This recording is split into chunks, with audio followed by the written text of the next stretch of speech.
আজকে কলকাতা ৩১তম চলচ্চিত্র উৎসবের দ্বিতীয় দিন ছিল।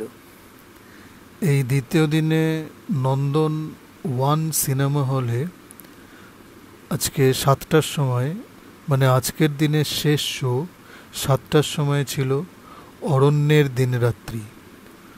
অরণ্যের দিনরাত্রি সত্যজিৎ রায়ের একটা ক্লাসিক সিনেমা।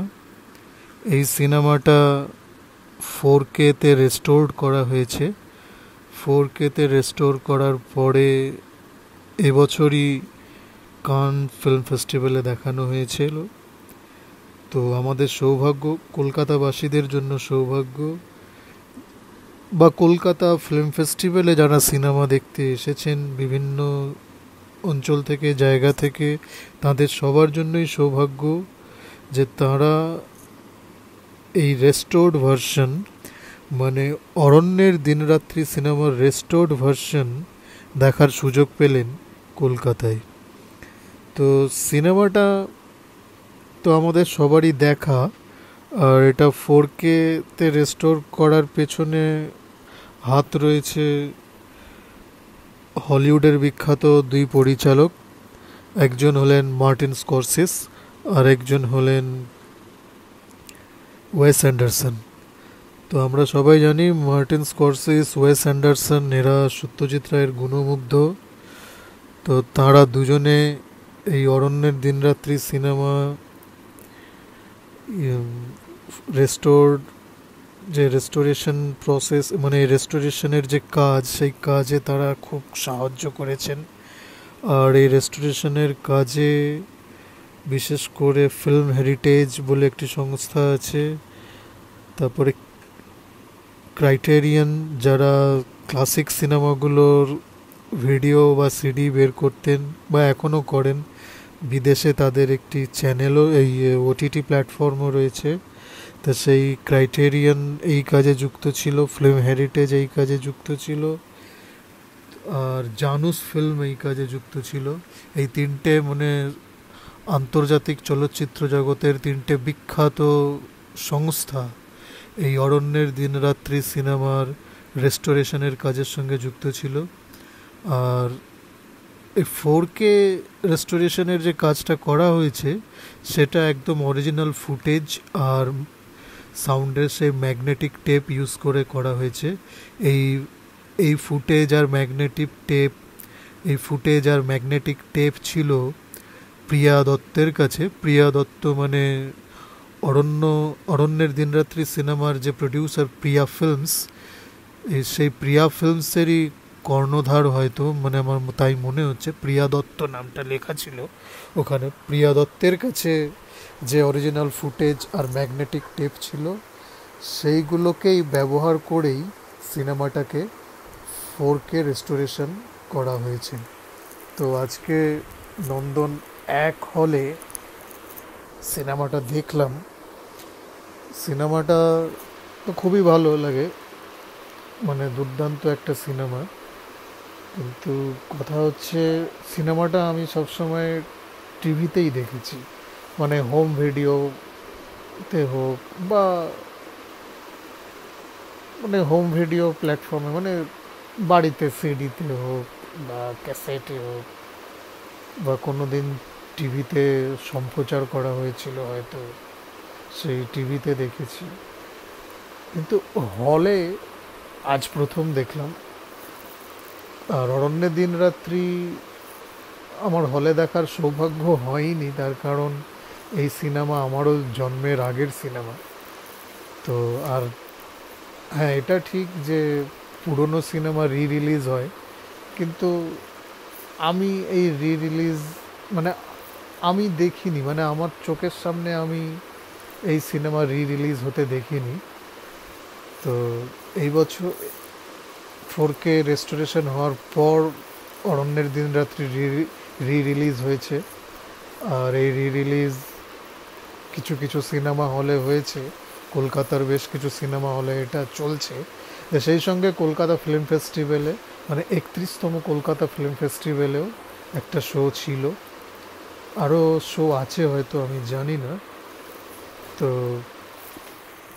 সেটা আমাকে একটু কলকাতা ফিল্ম ফেস্টিভ্যালের যে ক্যাটালগ আছে সেই ক্যাটালগটা দেখলে হয়তো আমি বুঝতে পারবো যে অরণ্যের দিনরাত্রির আরও শো আছে কি না।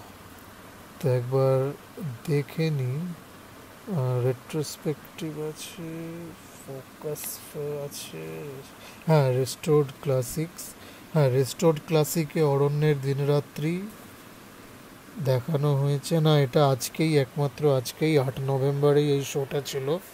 এর এর আর কোনো শো এই ফেস্টিভ্যালে রাখা হয়নি। অন্যান্য সিনেমার একাধিক শো থাকে, কিন্তু এই সিনেমা বেশ কিছু সিনেমার থাকে, সব সিনেমার না। তো বেশ কিছু সিনেমার একাধিক শো থাকে আর অনেক সিনেমারই থাকে না। তো অরণ্যের দিনরাত্রিও সেরকমই একটা সিনেমা যে রেস্টোর্ড ক্লাসিক সেকশনে দেখানো হচ্ছে, কিন্তু এটা এই আজকেই দেখানো হচ্ছে, একবারই শো আছে। প্রসঙ্গত বলে রাখা ভালো যে রেস্টোর্ড ক্লাসিক্স যে সেকশনটা 31তম কলকাতা চলচ্চিত্র উৎসবের রেস্টোর্ড ক্লাসিক্স যে সেকশনটা, সেখানে সত্যজিৎ রায়ের অরণ্যের দিনরাত্রি ছাড়াও পরিচালক প্রেম কাপুরের বদনাম বস্তিও দেখানো হচ্ছে। আর সুমিত্রা পেরিন্স বলে কোনো পরিচালক, নামটা আমি ঠিক বুঝতে পারছি না, একটু দেখে নিতে হবে আমাকে। সুমিত্রা প্যারিস দ্য গার্লস, শ্রীলঙ্কার সিনেমা এটা। তার মানে রেস্টোর্ড ক্লাসিক্সে দুটো ভারতের সিনেমা আছে, অরণ্যের দিনরাত্রি ও বদনাম বস্তি, আর একটা শ্রীলঙ্কার সিনেমা আছে দ্য গার্লস। সবকটাই 70-এর দশকের সিনেমা। অরণ্যের দিনরাত্রি 1970 সালের সিনেমা, বদনাম বস্তি 1971 সালের সিনেমা, আর দ্য গার্লস 1978 সালের সিনেমা।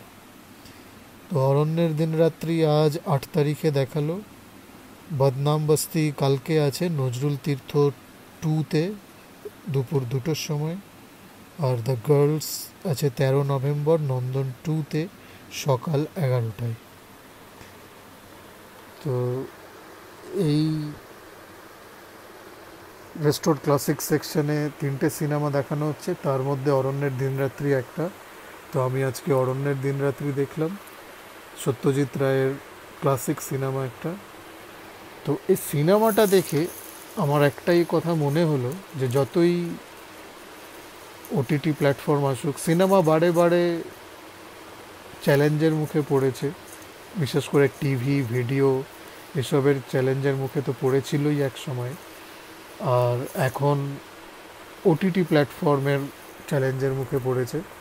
ওটিটি প্ল্যাটফর্মের জন্য লোকে এখন সিনেমা দেখা কমিয়ে দিচ্ছে বলে অনেকেই মনে করছেন, কিন্তু আমি মনে করি সিনেমা, বড় পর্দায় সিনেমা হলে গিয়ে অনেক লোকের সঙ্গে বসে সিনেমা দেখার যে মজা, যে আনন্দ, সেটা বাড়িতে বসে হোম ভিডিও এক্সপিরিয়েন্সে সেটা হয় না। যতই আমি বাড়িতে মানে 56 ইঞ্চি, 60 ইঞ্চি, 72 ইঞ্চি টিভি লাগাই, বা প্রজেক্টার লাগাই, বা ডলবি সাউন্ড লাগিয়ে সিনেমা দেখি না কেন, হোম ভিডিও এক্সপিরিয়েন্স সেই মজা পাওয়া যায় না সিনেমা হলে যে মজা পাওয়া যায়। তার কারণ অরণ্যের দিনরাত্রি সিনেমাটা দিয়েই আমি বলছি।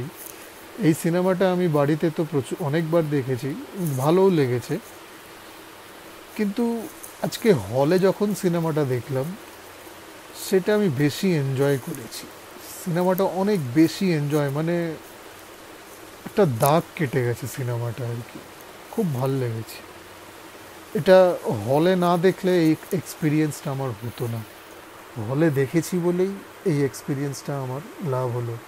আমার সৌভাগ্য যে আমি সত্যজিৎ রায়ের একটা সিনেমা হলে দেখার সুযোগ পেয়েছি। সত্যজিৎ রায়ের অনেক সিনেমাই আমি হলে দেখেছি, যেমন আগন্তুক সিনেমাটা আমি হলে দেখেছি, গুপি গাইন বাগাও না সরি হীরক রাজার দেশে আমি হলে দেখেছি, মানে তারপরে পথের পাঁচালী রিলিজ হয়েছিল একবার, পথের পাঁচালী দেখেছি। তো এগুলো দেখেছি। এগুলো তো অরণ্যের দিনরাত্রি দেখারও সৌভাগ্য হলো। আর আজকে এই সিনেমাটা দেখানোর সূত্রেই প্রযোজনা সংস্থার এক প্রতিনিধি থেকে জানতে পারলাম যে আগামীতে সত্যজিৎ রায়ের আরও কিছু সিনেমা রেস্টোরেশন করা হবে। যেমন এই আরও কিছু সিনেমা রেস্টোরেশন, যেমন কাঞ্চনজঙ্ঘা, গুপি গাইন বাঘা বাইন, তারপরে আরেকটা কি সিনেমার নাম যেন বললো, আরও কিছু প্রতিদ্বন্দ্বী, এরকম আরও কিছু সিনেমা রেস্টোরেশন করা হবে। তো আশা করি আগামীতে আমরা আরও সত্যজিৎ রায়ের ক্লাসিক সিনেমা হলে দেখার সুযোগ পাব। এই আশা নিয়েই আজকের আমার কথা শেষ করছি। ধন্যবাদ।